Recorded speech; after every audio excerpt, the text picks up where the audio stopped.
कर्म जो बन गया उस मिट नहीं सकता कोई, किसी से मिटा ही नहीं। अवतारी पुरुषों ने भी भोग्या, संतों ने भी भोग्या। तीसरी बात, संतों ने हंसते हंसते भोग लिया, क्यों? वो जानते थे कि ये भी मेरा कोई कर्म का फल है। चौथी चीज, संत उसको परमात्मा के द्वारा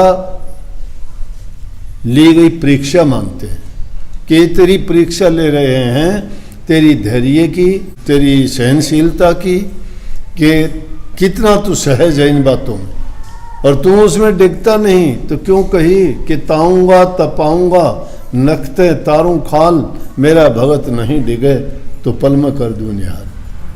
बात बड़ी अटपटी, अटपटी बात क्यों है? समझ में नहीं आती, बुरी लगती है कि कैसे हो जाएगा ये, कैसे कोई बर्दाश्त कर लेगा।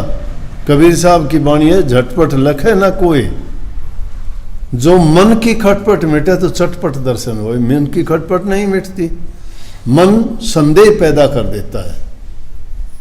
मन संदेह पैदा कर देता है, क्यों? कि देखते कुछ है, मिलता कुछ है।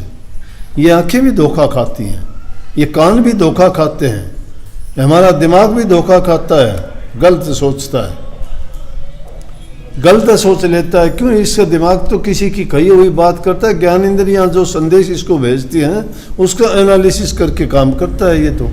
ये जब गलत संदेश दे देंगे वो सही कैसे करेगा?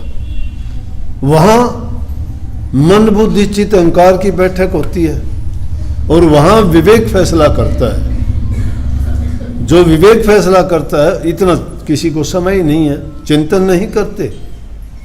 छोटी सी बात कही जाती है, एक वाणी में और गलत कह गया था कि भाई वो बात ज्ञानियों ने बता दी। ज्ञानी क्या बात बताएंगे? विद्वानों के ज्ञानियों की बात आई थी, विद्वान और ज्ञानी क्या बताएंगे? ज्ञान है, इन माताओं बहनों को रसोई का ज्ञान सारा है, कुछ का कुछ बना देंगे, ज्ञान है, उस वस्तु के बारे में ज्ञान है। परंतु दुनियादारी की चीजों का ज्ञान कोई ज्ञान नहीं। ब्रह्म ज्ञान जब तक इंसान को ब्रह्म ज्ञान होगा, किस चीज से? अभ्यास के द्वारा, नाम के सिमरण के द्वारा, उसके चिंतन के द्वारा, मन की एकाग्रता के द्वारा। जब तक तुम अपने आप में सिमट नहीं जाते, जब तक मन की वृत्तियों को तुम एकाग्र नहीं कर लेते, थोड़े समय के लिए भी तुम एकांत में जब जाते हो, तब भी चाहे आप कुछ भी ना करो, मैं कहता हूं कुछ भी ना करो, आराम से लेटे रहो, ना आंख मूंदने की जरूरत, ना कान बंद करने की जरूरत, कुछ भी नहीं करने की, चिंतन करो उस टाइम में। सहज भाव में तुम्हें इतना अनुभव हो जाएगा कि आप मान जाओगे, तुम्हें देखते देखते पता लग जाए, अपने होश भी खो दोगे। लेकिन वहां एकाग्रता की आवश्यकता पड़ती, फिर ध्यान नहीं जाएगा तुम्हारा कहीं भी।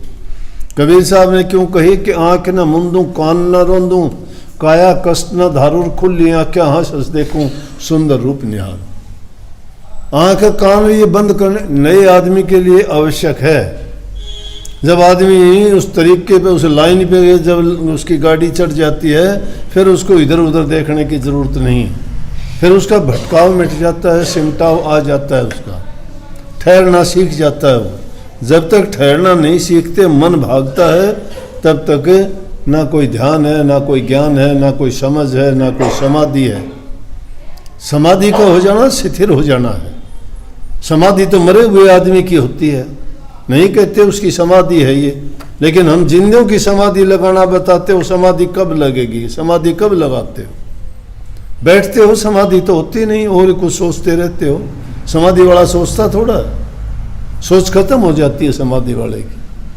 उसका तो हिलना डुलना सोचना सब बेफिक्री हो जाती है, जैसे मिट्टी शिथिलता आ जाती है। इसलिए जब तक ऐसी शिथिलता नहीं आती, तब तक हमारे जबान से कहना गलत है।